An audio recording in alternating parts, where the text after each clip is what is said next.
What's good, everybody? Welcome into the Early Edge, your daily sports betting brand of record. We are powered, as always, by the almighty Sportsline, the best value in all of sports betting, and it's not even close. You ask for it. You know I'm a man of the people, and here at the Early Edge, we want you to be happy. So what did we do this year? Well, you asked for G. Menez, but I took it a step further. We don't have one horse racing expert.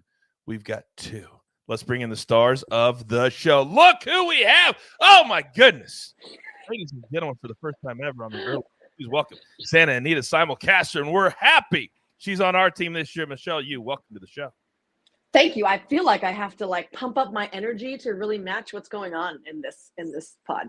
See, you quickly are getting what we do. You are quickly getting what we do. Now, he's been here for a couple of years.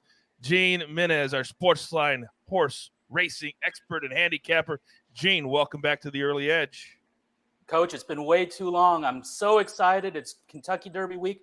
I've got my saddlecloth shirt on. Is that your JK saddlecloth shirt? Yes, it is. It is. And I know you have one too. And but I'm most excited that we have Michelle Yu with us this year. She hit the Kentucky Derby last year with Medina Spirit at 12-1, and she's got some strong plays this year. All right, well, let's get right into it then. We got storylines that could affect the betting lines big time. And, Gene, I'm going to start with you because when you talk about horse racing, you got to start with betting. The floor is yours. Thank you, Coach. Yeah, the big storyline that's going to affect the betting line on Saturday will be Mattress Mac again. The Houston businessman, he owns a furniture store in Houston, is set to put down $4 million on the favorite before post time on Saturday. The trick is that we don't know yet if that's going to be Zandon or Epicenter. Zandon is the 3-1 morning line favorite, and Epicenter is 7-2, but it could possibly go either way. And it looks like that Mattress Mac's $4 million will determine who will end up going off as the favorite in the Kentucky Derby. So what you want to do is you want to keep an eye on Mattress Mac's plays over the course of Friday and Saturday, what he's doing. If you like either Zandon or Epicenter, I suggest one of two things. One would be possibly to make a futures bet in Vegas. As of Monday, last I saw, you could still get 5-1 on both of those horses. That was even after the post draw.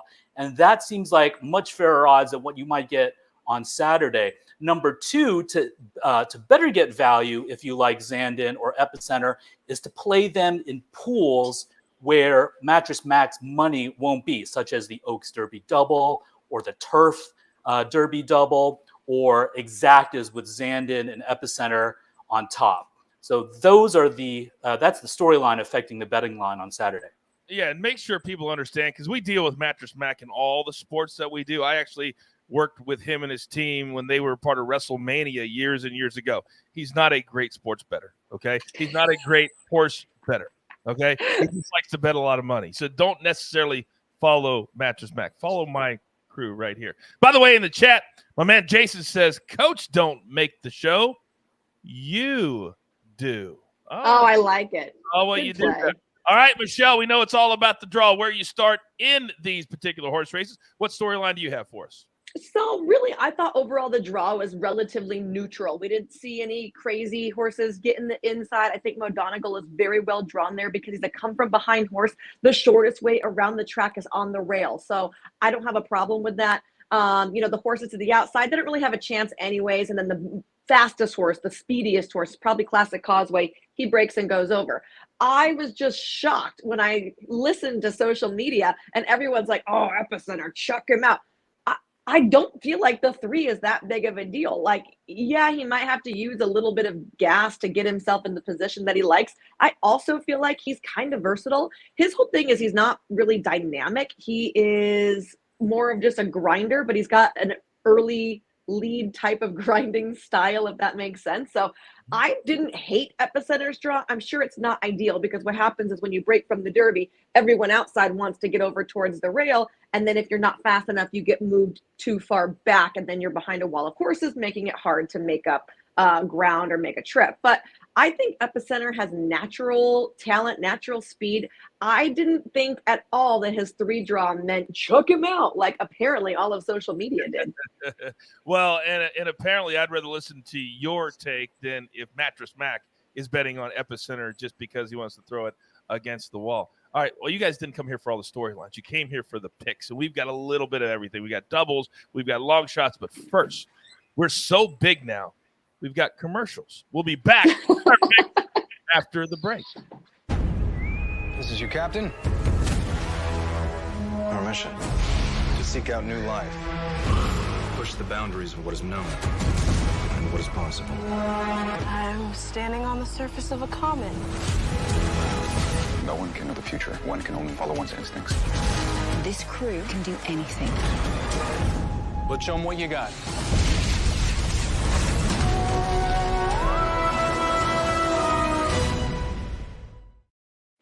And we are back. It's time to cash some big-time tickets this weekend. Now, because we have so many different picks on the show and because it's going to be so elaborate, you got to look at the bottom of the screen. We're not going to have full recaps in this particular show, so pay attention and grab your paper and grab your pencil because I'm not going to hand it to you at the end of the show. All right? Well, let's get into it. I want an Oaks Derby double play. What this means is betting something from the Kentucky Oaks on Friday and the Kentucky Derby on Saturday. It keeps you interested for both. I'm here for it. For Gene, you're up first. What are you giving to us? Thanks, Coach. Before we get started, I wanted to let you know you're looking at 2 people who hit the Oaks Derby double last year. Wait. I didn't. My bad. We said 2, not 3. My bad. Please continue, Gene.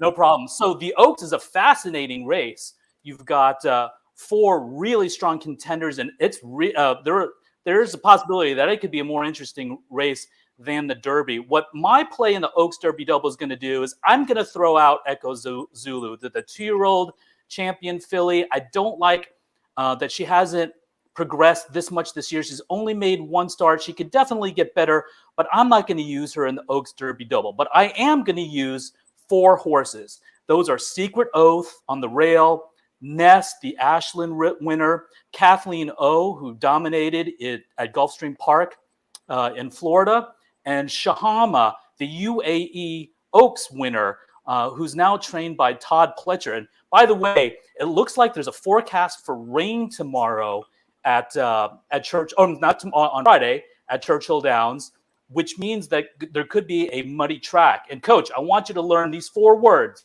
Munnings in the mud. Learn it, live it, love it, because Shahama is a daughter of Munnings, and horses who are sired by Munnings thrive in the mud.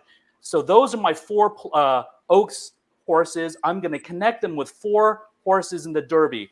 Epicenter, the Louisiana Derby winner, Messier, the Santa Anita Derby runner-up, Zandon, the Bluegrass Stakes winner, and Taiba, who won the Santa Anita Derby and is trying to become the first Kentucky Derby winner in only his 3rd start, or his first since 1883.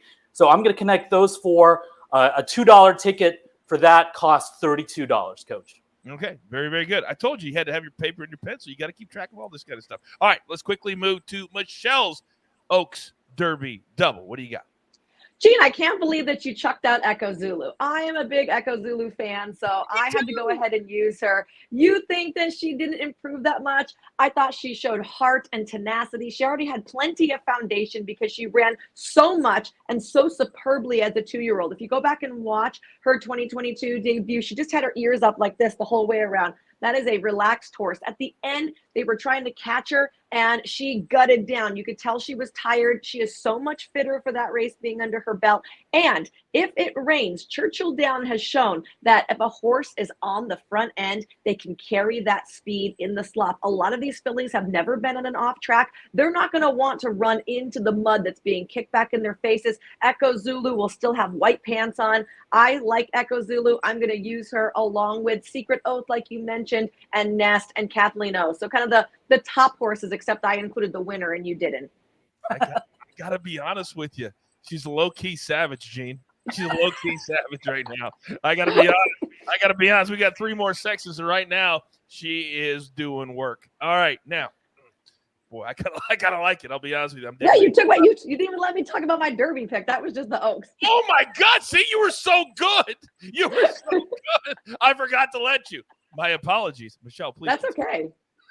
So looking at the Derby, I'm going to include the 1 horse, Mo Donegal. I love that price for him. He is a come from behind horse. You already heard me talk about how horses can come the shortest way around the rail. We've also seen a lot of times if there is moisture in that Churchill Downs main course, that horses can come up the rail. It's like the golden rail. They love it. So I want to make sure to use him. I'm also going to, well, that says 3. Okay, I was reading the wrong thing. The 3 Epicenter, I still like him. We'll see if Asmussen can go Oaks Derby double, regardless of his 3 draw. I use the 8 Charge It. I think this horse has a ton of upside. He's coming off a really good effort in the Florida Derby, where it was his first time 2 turns, his first time versus winners, his first time in stakes company. He got a little bit green late in the lane, which caused him finishing better, but I still thought he ran really well. He got beat by White Barrio, who had so much underneath him. He had so much bottom. He said so many races. I think Charge It stands a good chance to be able to move forward.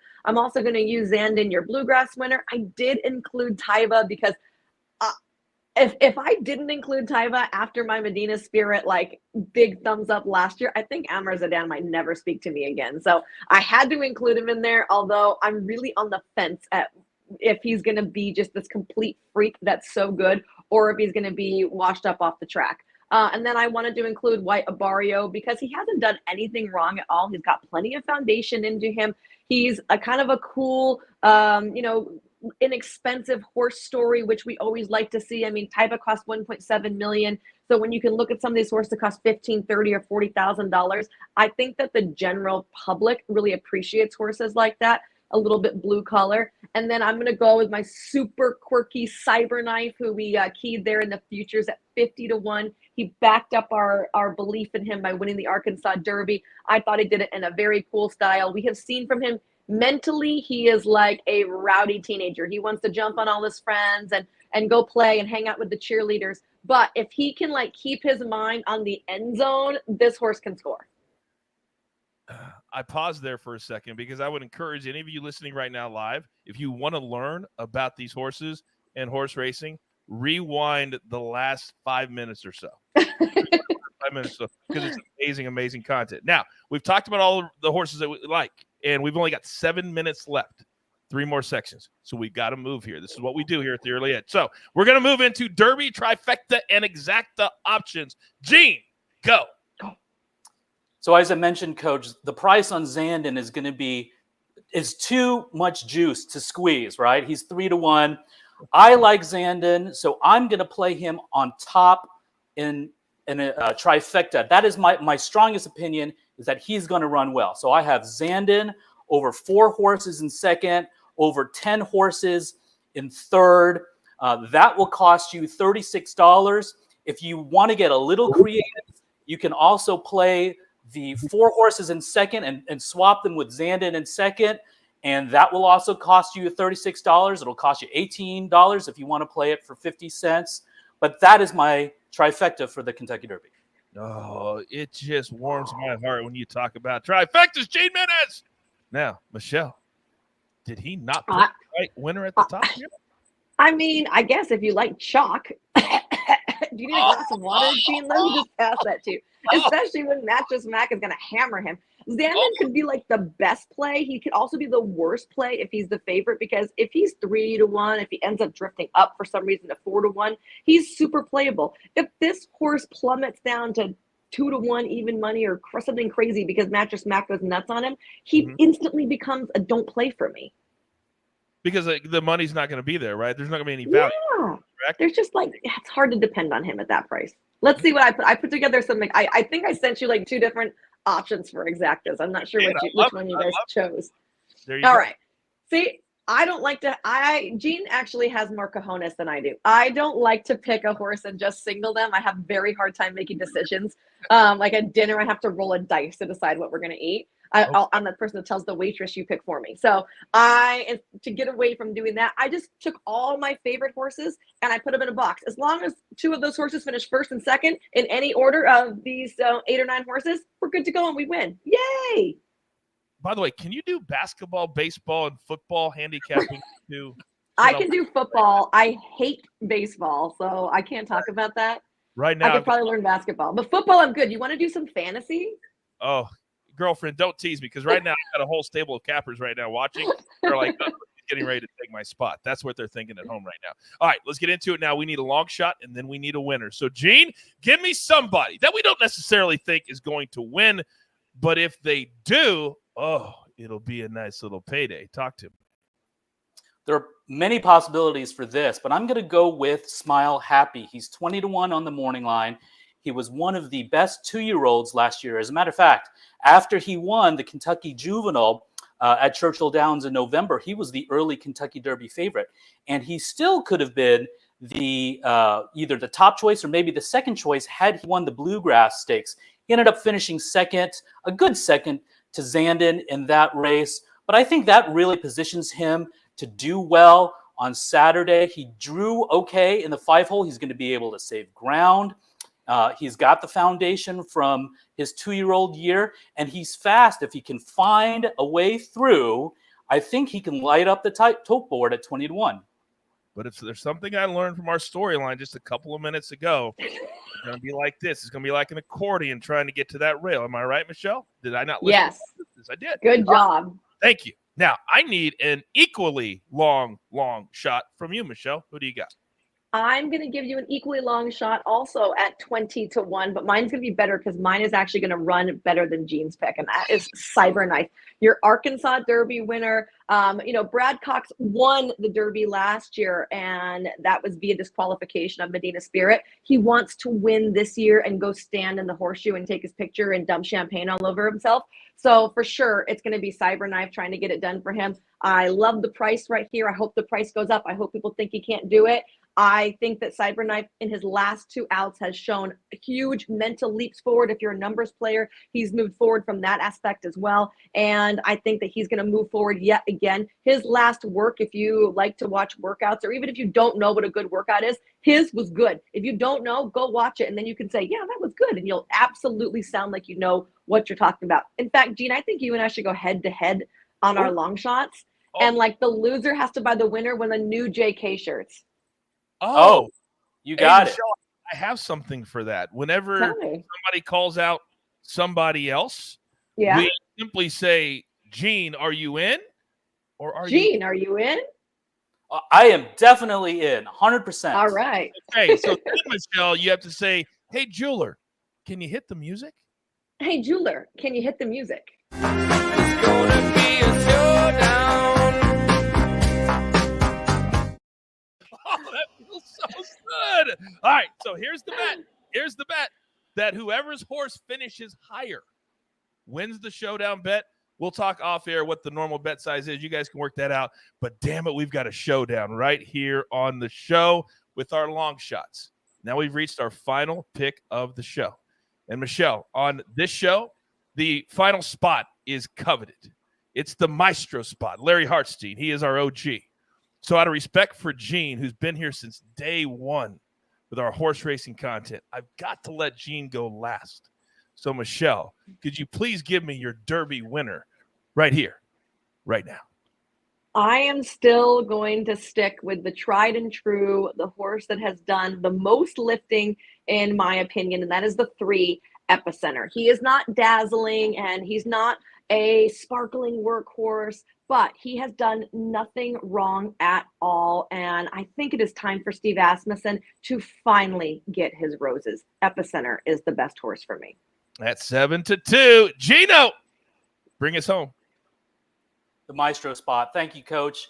You know, if my life depended on a horse to win the Kentucky Derby, thank God it doesn't. It would be Zandon. I know he's 3-1, but you know what? He was fast last year. He's got Chad Brown and Flavian Pratt. He can run inside and between horses. He's training well at Churchill Downs. He just needs to be able to get a clear run. You know, again, at 3-1, the juice is not worth the squeeze. So I won't play him to win, but I will play him in exactas, trifectas, and doubles. All right. I think we've done all the damage that we could possibly do. And look at that. We did all in 20 minutes or less. All of you hour shows, eat your heart out. Yes. What I do want to, I want to give you one asterisk. Throughout my whole time on CBS, I've been blogging that I don't like Crown Pride. And I thought that his odds would be really high. The way he worked the last 2 weeks here at Churchill, everybody is talking about him. He is going to be such a low price. So now I hope you didn't take my advice and not buy him because I thought he was going to be high odds. I think he's going to plummet now, unfortunately. Yeah, I saw your blog. I didn't know about it, but now I do. Now I do. See that? All right, we got to get out of here. Oh, thank you to Michelle. Thank you to Gene.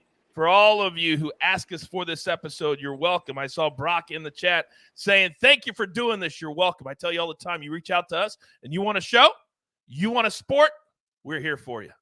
And as you all know, there's only one thing left to do, and you all know what that is. You've got your marching orders. Let's take all of these Kentucky Oaks, Kentucky Derby tickets straight to the pay window. For my entire crew, I love them all.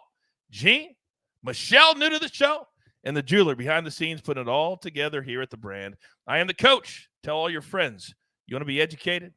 You want to be entertained? You want to be included? Right here at the Early Edge. Good luck.